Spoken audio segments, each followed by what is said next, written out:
Electoral Commissioner registers police complaint after observers harassed. Polling extended for LLGs in 6 provinces. And slow start to Morobe Regional and Lay open counting.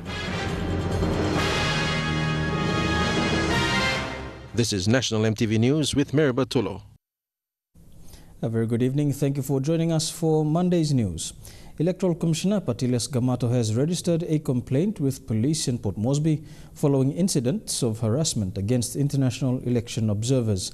Mr. Gamato said the first incident involved a national who was punched by security personnel, his mobile phone smashed and denied entry into the counting venue. The second involved members of the Melanesian Spearhead Group who were also assaulted outside another counting venue. Observers were also subject to harassment and aggression by security personnel on 2 occasions. As Electoral Commissioner, I am deeply concerned about the manner in which election observers have been treated, as this does not reflect well on us as host nation. I returned to the Police Commissioner, Mr. Baki, and I requested him to further remind members of the security forces to allow election observers to carry out their work without being subjected to harassment or aggression from security personnel, as long as the observers are acting within their code of conduct. Meantime, the Electoral Commission has extended polling in certain local level governments in East Sepik, Madang, Gulf, Western and Enga provinces to July the 12th. Electoral Commissioner Patiles Gamato says the extension period is to allow those LLGs to complete polling. These are the areas that I've approved extension. In East Sepik province, in Wasaragawi electorate, South Wasara, Tunap, Anstein, ward number 4, given approval for extension. In Gulf province, Kikori, there are 3 LLGs by Muru, East Kikori, West Kikori.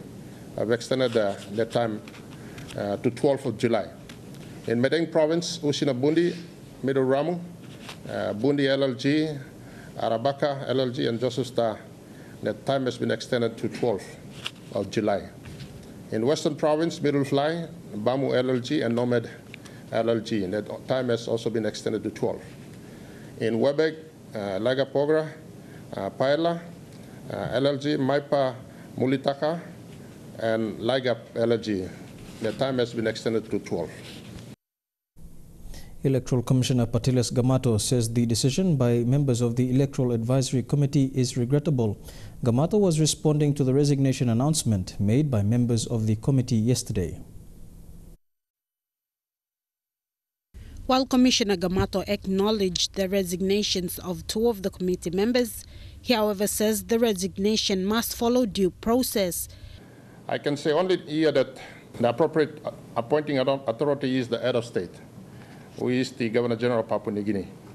Our correspondence with the Office of the Governor General today confirmed that the Governor General did not receive any official advice in terms of letters of resignation from 2 members of the Election Advisory Committee, namely Professor John Luluaki and Richard Cashman.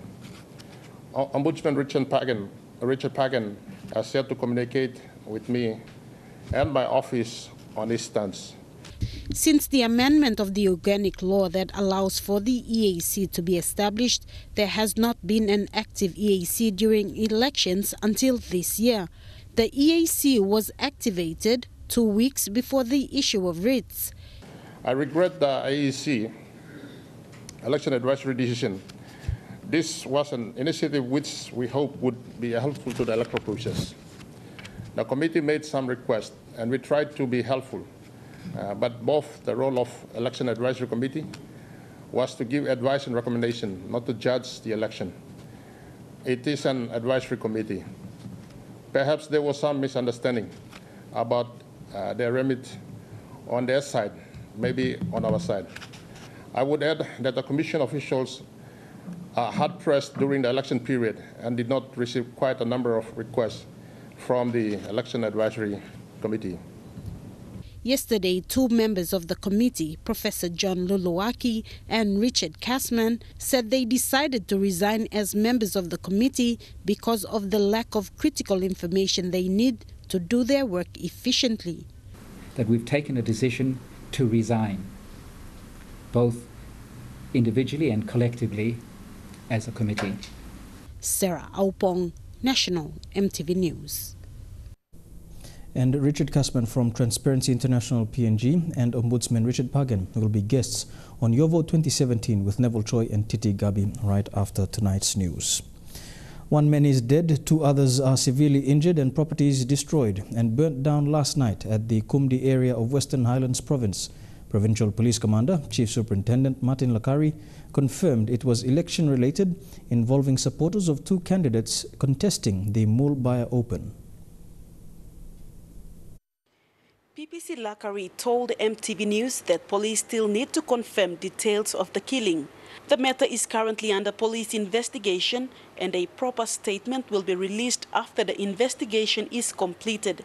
Lakari said the information they have on hand is that a man was killed and houses and animals were set alight at Kumdi in Mulbaya. Only 1 man was killed, confirmed. The other 2 were injured and a lot of properties damaged. This is the second election-related killing in the province. The first happened in Tambul Nebili electorate, where a supporter of a candidate was alleged to have been shot dead by the supporter of a rival candidate at Tambul station. Report of this investigation has not been released yet, but the provincial police commander has high hopes for the people to behave during the counting. I appeal to the public at large to maintain the same because they have demonstrated in the polling, they maintain peace, and I want the same to continue during the counting. Lakari says he is expecting some problems to happen after the declaration. However, Western Highlands conducted a peaceful polling last Friday and Saturday. There was a roadblock set up at Nebilia between 2 factions, preventing other tribes from entering the city. The response unit was called in after being notified. Vasinata Yama, National EMTV News, Mount Hagen.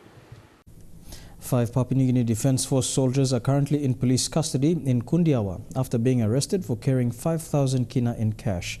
They will appear in the district court tomorrow morning for mention. Simbu Provincial Police Commander David Sinek confirmed the 5 were in civilian clothes and were driving in 3 unmarked vehicles into the counting area. The Joint Security Forces checked the vehicles and the men and found money hidden in their shoes and pants. The 5 were arrested yesterday and locked up at the Kundiawa police station. 3 vehicles were also locked up at the police station. Here with National EMTV News, we'll have more election updates after these messages. Stay tuned.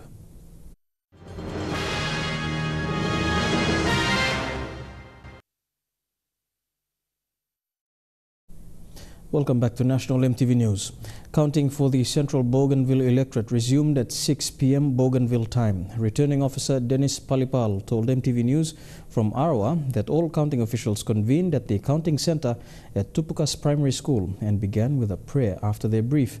In South Bougainville, ballot boxes have been moved to the counting center at the Buin Vocational Center in preparation for counting. Counting in North Bougainville was delayed this morning due to payment issues with the venue, which is the Hujana Secondary School Hall, after the school's board demanded advance payment for the facilities. Acting Election Manager Desmond Timiaso told EMTV News this also delayed briefing and the setting up of counting materials and equipment.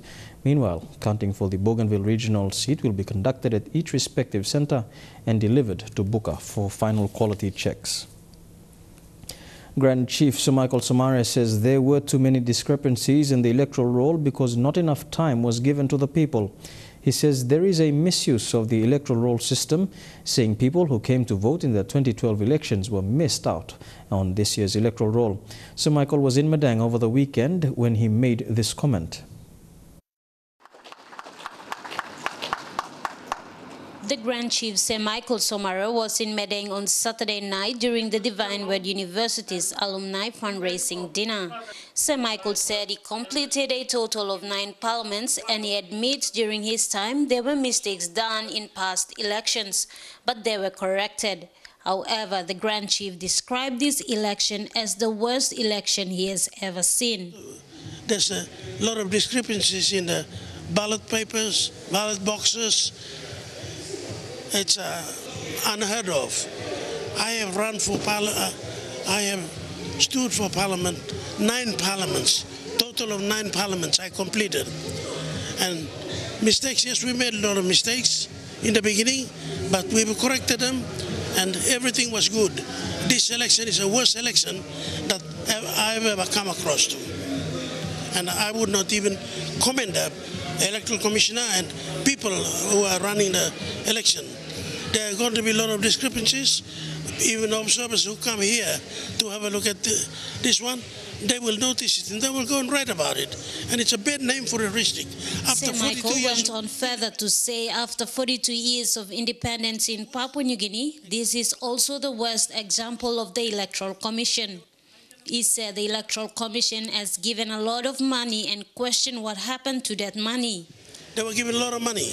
What happened to a lot of money? More than 40 million was given to the Electoral Commission to run the election very effectively. Now it was not run the way that some of us thought, you know. I've been in all elections and I know. I've run elections and I know a lot of mistakes. And I think Michael's comments comes amid tension in almost all parts of the country where eligible voters' names were not found on the electoral roll.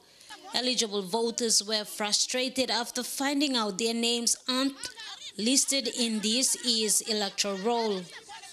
Sir Michael said the Electoral Commissioner has done an excellent job, but he needs to reassess himself and take advice from those who have run past elections.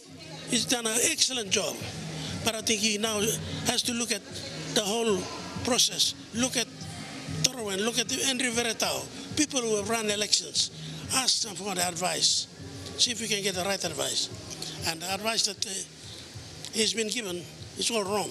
That's why there's a false system in the electoral system. Matalubis, National EMTV News, Medang. And now to progressive results for the NCD regional seat. After count 67, Poa Spakop is still in the lead with 7,223 votes. Andy Bauer is running second, 3,415 votes. Michael Kandiu is running third, 3,043 votes. Babani Maraga running fourth, 1,443 votes. Mairi Homosi running fifth, 1,414 votes.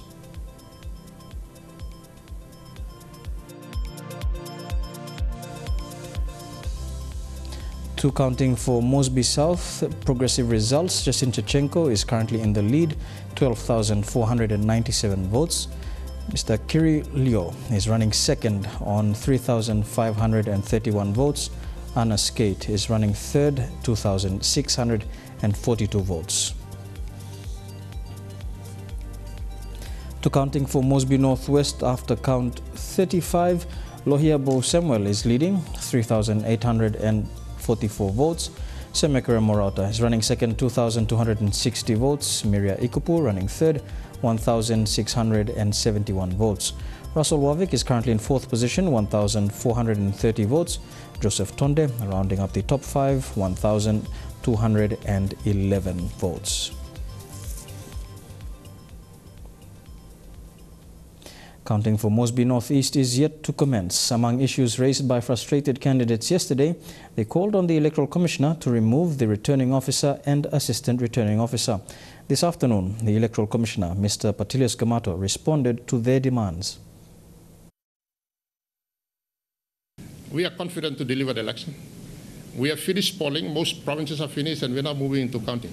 Counting for other electorates in NCD has progressed well, but issues of scrutineers leaving counting centres after their concerns were not settled. On Saturday night, scrutineers of candidates for NCD Regional at Rita Flynn Counting Centre objected 3 ballot boxes from the Pagail area which were without serial numbers and tags. Counting for Mosby Northeast is yet to commence, giving time for polling officials' allowances to be sorted out. The long delay has drawn much criticism from candidates and scrutineers who want to know the counting results. This has forced them to petition the Electoral Commissioner about the long delay in counting for the electorate. This is Mosby City, capital city of Port Moresby, and everything is here, all the resources, what you name, everything is here. Why it has been delayed? That's a question. What is happening with notice? Why are they not paid? I mean, this is their rightful money. They work hard for it. They need to be compensated. Must be south and northwest, all county penis now, must be north, regional, all county penis now.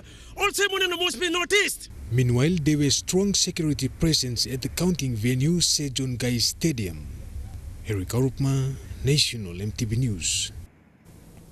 Security personnel who will be on watch during the counting for Kairuku, Hiri seats and Goilala open seats have already taken up their positions at respective counting venues.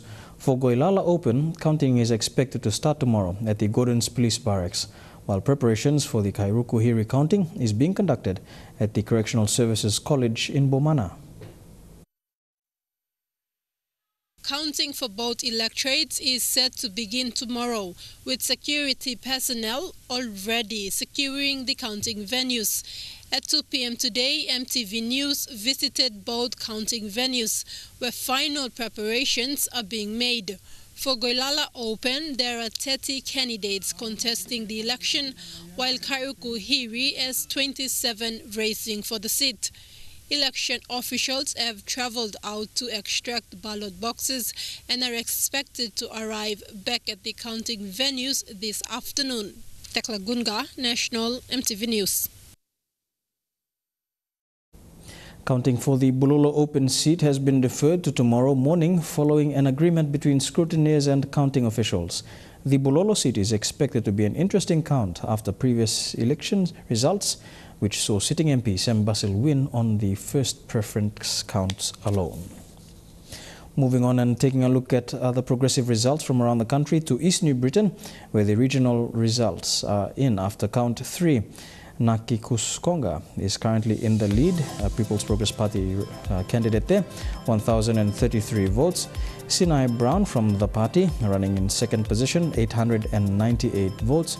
And Celio Dion from the PNC party running third, 638 votes. Gershon Passingan is currently in fourth position, 397 votes. To Pomio Open results after count 9. In first position is Alois Gongi with 1,400 votes. Current sitting MP Elias Kapavore is running second, 1,114 votes. Robert Lutulele is currently in third position, 1,049 votes. Benedict Tati is currently in fourth position with 819 votes. And Peter Kayopuna is rounding off the top 5 with 386 votes. Two progressive results for Rabaul Open after count 2. Dr. Alan Mart is in the lead with 2,473 votes. Raymond Polius is in second position, 663 votes. Comet Konai is in third position with 49 votes. In the fourth position is Levi Poipoi with 41 votes. Stephen Kevin Rufflin rounds up the top 5 with 40 votes. Two progressive results for the Gazelle Open electorate after count 4. In first position and leading is Henry Urai with 1,530 votes. Sitting MP Malakai Tabar is in second position, 1,135 votes. Bernard Lucara is in third position with 935 votes. Jelta Wong running fourth with 588 votes. Norbert Kubak rounding up the top 5 with 513 votes. And to the progressive results for Kokopo Open after count 1, Comet Malari is in the lead with 569 votes. Bruno Thailam is in second position, 290 votes. Edward Lamour running third with 226 votes. Emil Tamur with 210 votes, fourth position. And Erman Tobining Jr. with 161 votes.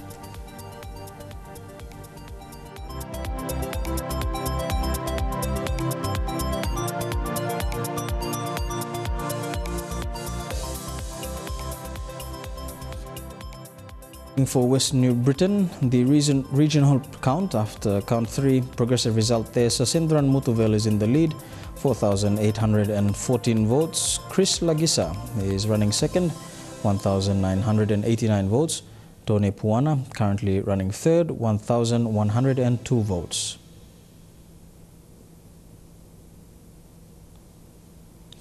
Two progressive results for the Kendrian Gloucester electorate.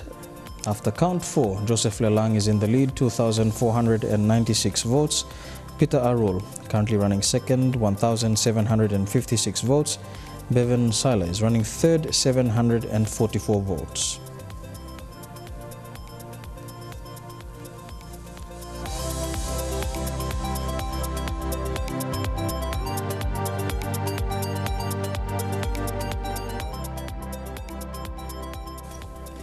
To the progressive results for Talasia Open after count 3, Blaise Diaw is in the lead, 2,079 votes. John Takai is in second position, 1,467 votes. And Rain Raymond is in third position, 622 votes.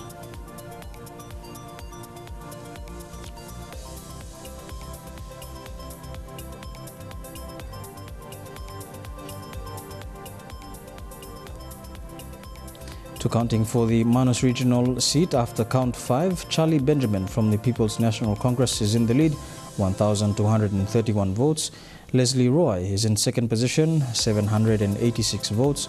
George Sikin is running third, 754 votes.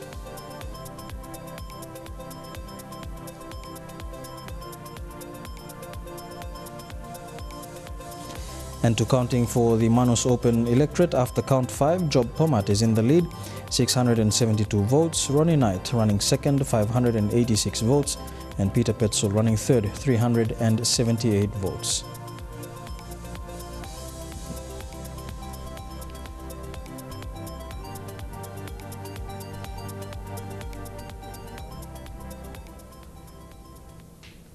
Namatanai electorate in New Ireland province saw a peaceful day of counting today. Counting started on schedule at 8 a.m. this morning and will be suspended at 7 p.m. this evening.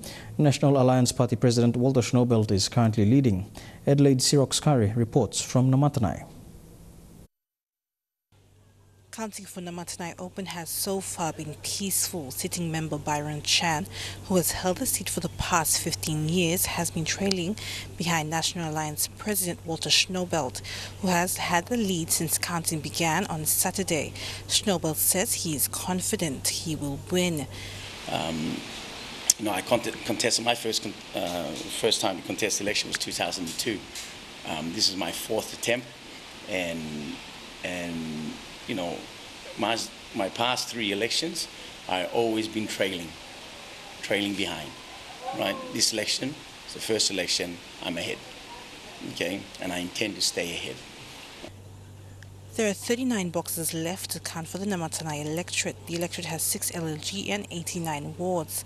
For the other 7 candidates racing for the Namatanai seat, they have not reached the 100th mark yet, and the race is now between Schnobelt and Chan. Adelaide Sirox-Kari, National EMTV News, Namatanai. And here's the latest on counting for Namatanai Open as of 5:30 p.m. this afternoon. Walter Schnobelt, the National Alliance Party President, is currently in the lead, 8,166 votes. James Byron Chan, the current sitting MP, is in second position, 6,424 votes. And Leonard Togo running third with 40 votes.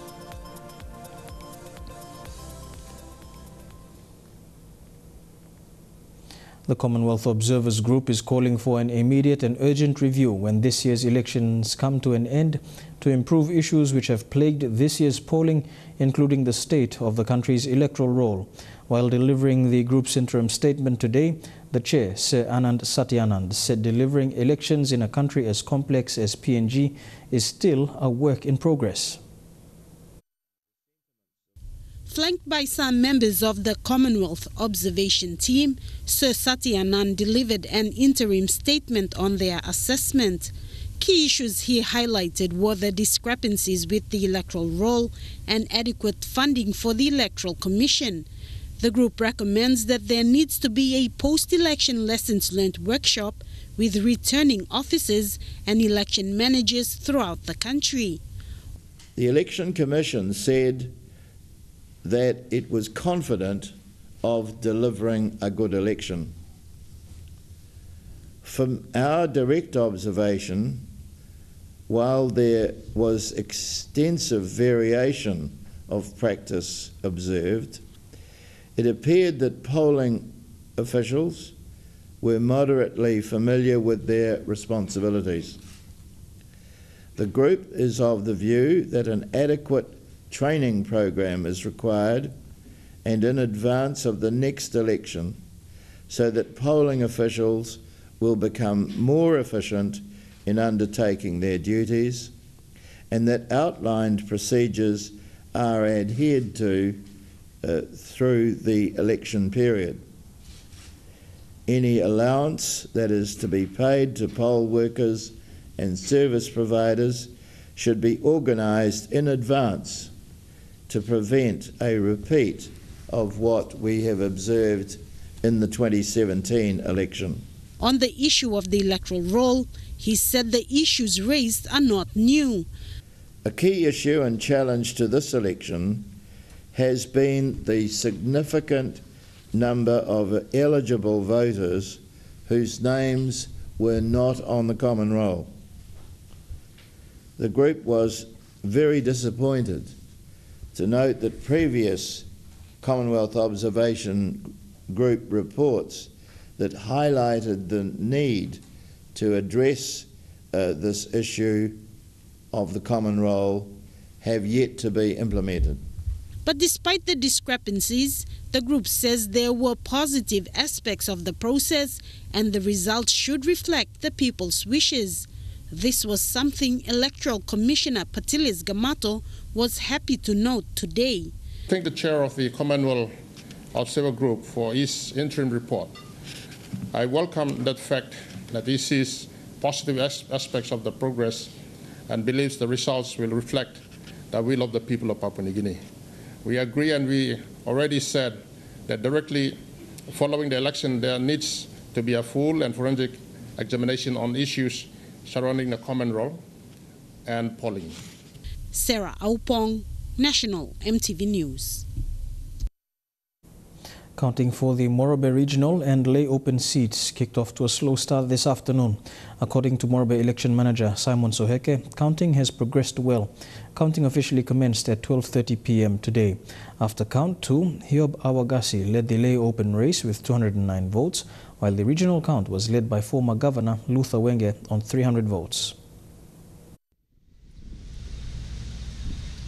Counting for the lay open and the Morobe regional seats commenced this morning at the Ser Ignatius Kilage Stadium.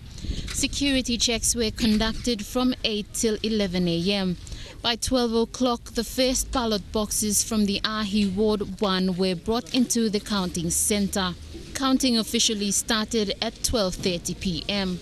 The Morobe election manager Simon Soheke said despite a slow start, counting has progressed well so far. It's been a bit slow, but as we progress, I believe we will be able to do the count a little bit faster. Hiob Awagasi was leading in the lay open seat with 203 votes. After count 2, followed by Senagora Bogan on 117 and John Rosso with 69 votes. In the Morobe regional seat, former Governor Luther Wenge led after count 2 with 300 votes, former Provincial Administrator Kemas Tomala with 135 and the sitting Governor Kelly Naru on 133 votes. Counting was suspended after count 2 at 3 p.m. and resumed at 4. Lay open officials were given time to seek legal advice on the disputed ballot boxes from Butiba. We'll have to progress with the counting, and we will have to revisit the 2 boxes after all the counts are being done. Lucy Kopana, National EMTV News, Lay. And now a look at the finance news. The kino closed unchanged at $0.3145 US in the interbank market.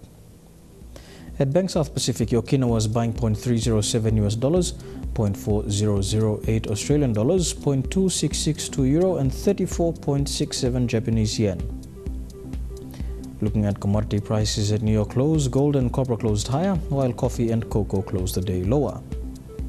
Palm oil and crude oil closed higher, while copper closed the day lower. And on the stock markets, the Dow Jones closed 94 points higher, the ASX closed 20 points higher, and the All Ordinaries closed 19 points higher.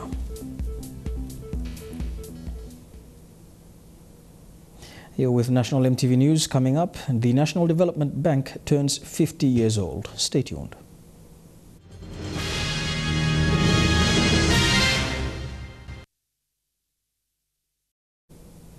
Welcome back to National MTV News. Staff of the National Development Bank recently celebrated the 50th anniversary of the NDB. This institution, established prior to Papua New Guinea's independence, has been largely credited in developing the first batch of successful businesses. Whilst its focus is now on developing small to medium enterprises, it also aims to become a commercial bank in the near future. With the rest of Papua New Guinea focusing on the national general elections, staff of the National Development Bank recently celebrated a significant milestone, its 50th anniversary. What started out as the Papua and New Guinea Development Bank on the 6th of July 1967 has undergone significant changes since its inception. According to NDB Managing Director Moses Liu, despite several name changes, the NDB has remained true to its focus, empowering the indigenous people of this country. And that is to empower and create wealth for the people of Papua New Guinea by providing innovative, affordable and demand-driven products and services.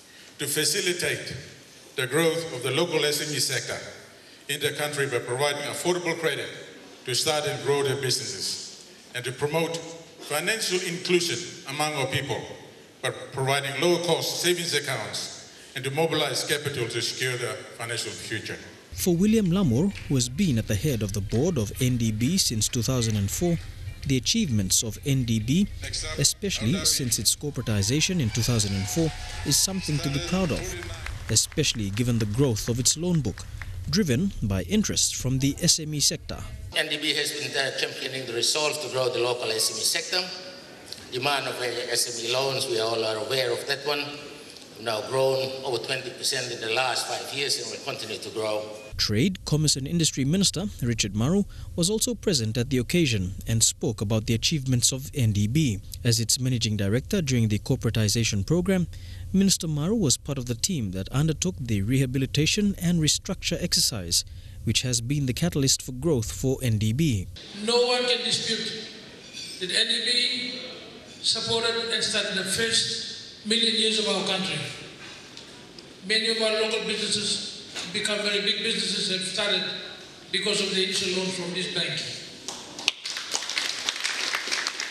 No one can also argue that many leaders of this nation were staff at NDB. Minister Maru also reassured the NDB of the government's commitment to one day see the NDB transform into a fully fledged commercial bank.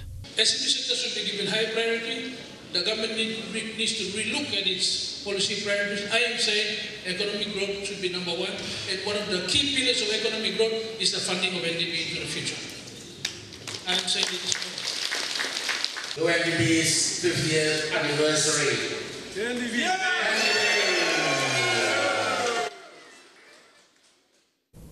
Here with National MTV News, we have some sporting updates next in Trukai Sports. Stay tuned.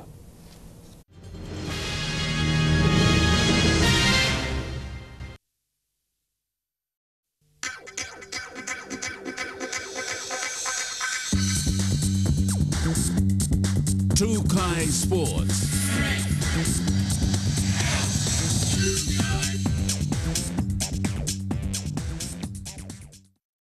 Welcome to Trukai Sports. To Rugby League, the SPPNG Hunters secured a 20 points to 12 victory over the Burleigh Bears at the National Football Stadium yesterday.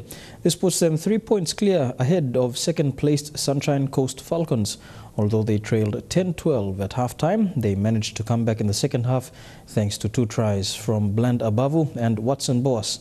The Hunters now have a bye this weekend and will return next week to take on the Mackay Cutters. The National Soccer League washout doubleheader will be staged at the PNG Football Association Academy in Lae this Wednesday. NSL frontrunners Lae City Dwellers will do battle with Huawei PS United, and Buang FC confronts Vitis Yamaros ahead of Game 10 fixtures in Madang. Huawei PS United will be eager to continue their winning streak and cause an upset this Wednesday, the 12th of July, when they take on two-time National Soccer League defending champions Ley City Dwellers. PS United crushed bottom place Vitis Yamaros 5-0 in Game 9, which has landed them second place on the ladder, 6 points behind competition leaders Ley City Dwellers. Despite sharing equal points with Medang on the ladder, PS United will have a game advantage over Medang. The second game in Ley will see the bottom of the table clash between Buang FC and Pom-based Vitis Yamaros. With a draw and 7 losses, Yamaros is still struggling to register a win in this competition. Buang, on the other hand, has made significant improvement to their side, having stunned Medang with a 1-0 victory in their last outing to register their second win of the season. No doubt they will be looking to carry on the momentum heading into this match. The current ladder sees Ley City Dwellers sitting comfortably on top with 22 points, PS United on second dropping Medang to third spot, Besta fits in at fourth place, while Buang and Yamaros wraps up the bottom two respectively. This ladder, however, is subject to change after the washout match in Ley. Shane Saroya, National EMTV Sports. Trukai Sports continues after these messages. Stay tuned.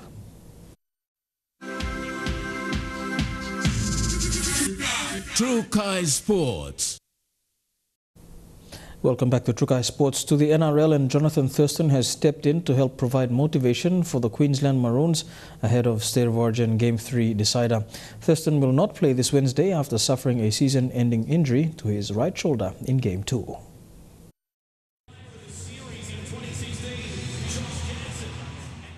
Thurston planned to retire from representative football this year after playing his last match with the Maroons. His season-ending injury was a crucial finish to what was a decorated Origin career that began back in 2005. Despite putting so much on the line for the Maroons over the years, he will not let Wednesday be about him, turning down the offer of a lap of honor before the match. Instead, he will retreat to the dressing sheds after a quick interview in front of a sold-out Suncorp Stadium crowd. Thurston has played an enormous role for the Maroons for their past 10 series wins over the past 11 years. The Maroons veteran helped the team to a decider after kicking the winning conversion back in Game 2. 18-16. He wills it through the... Thurston has become an inspiration to many Queenslanders, and the Maroons will want to win this year's series in what would be a remarkable send-off for Thurston. Smith behind Napa for Slater. Elijah Levitt, National EMTV Sports. To Super Rugby now, and it might seem hard to believe, but just 2 days after the draw at Eden Park, a large chunk of the All Blacks went back to Super Rugby duties. Many are eyeing up this weekend's last round robin games. No sign of Bowden Barrett at Hurricanes training this afternoon, although don't worry, he's just been given an extra day's rest. While for the rest of the Hurricanes All Black contingent, they're straight back into it. I feel sweet, bro. I didn't play too much of that last year, so I'm pretty fresh and looking forward to getting back out there. The reality is, there's not a lot of time for rest, as this weekend's match against the unbeaten Crusaders in Wellington will ultimately decide where the team travels week 1 of the playoffs. Win, and the Canes head to Canberra. Lose, and it's a much longer flight to Africa. It's just a slightly more pleasant trip, because if we're leaving to go to Cape Town, we'll be out of bed at 4 o'clock in the morning, and no one wants to do that. Their opposition, on the other hand, have a chance to do the unthinkable, finish the season unbeaten, while also securing top seed for the playoffs. It would be massive achievement for this group, and for the club to be able to celebrate that would be great, but that's looking too far ahead for me, and certainly it's not something that we're focused on at all. It's been 15 years since the side finished a Super Rugby season unbeaten, also achieved by the men in red and black. What a team, Crusaders nail it. Further south, and the Highlanders AB's contingent were also given the day off, along with fullback Ben Smith, whose status for Friday night's game against the Reds is anything but clear. That's a conversation we have with Ben and the wider management. While for Canes hooker Dane Coles, despite a smile on his face, don't expect to see him back for at least a couple more weeks. And then Strukai Sports up next. Your weather details for the next 24 hours. Stay tuned. Strukai Sports.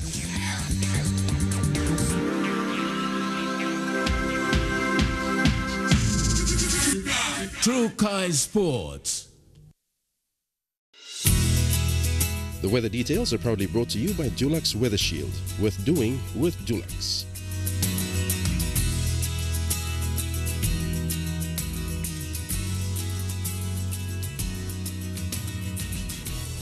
A look at the weather forecast for the next 24 hours, and we begin in the southern region. Port Moresby, mostly fine, partly cloudy and windy, a top of 31. Partly cloudy and windy for Daru, mostly fine for Kerma, fine but some showers expected in Alatau, showers for Popondetta. To the Momasa region, evening rain expected in Wau, showers in Ley, fine but some showers later on for Wiebeck and Vanimo, mostly fine in Madang. To the New Guinea Islands region, a few showers expected in Lorengau, thundery showers in Kavieng and Buka, occasional showers in Kimbe, Kokopo and Rabaul, some moderate showers.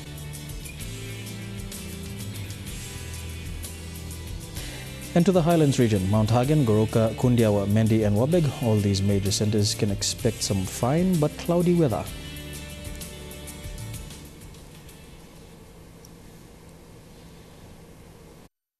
The weather details are proudly brought to you by Dulux Weather Shield. Worth doing with Dulux.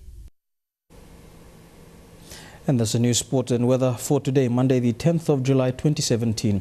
Stay tuned for Your Vote 2017 with Neville Choi and Titi Gabi following the news. But for now, from the EMTV News team, pleasant viewing. Good night.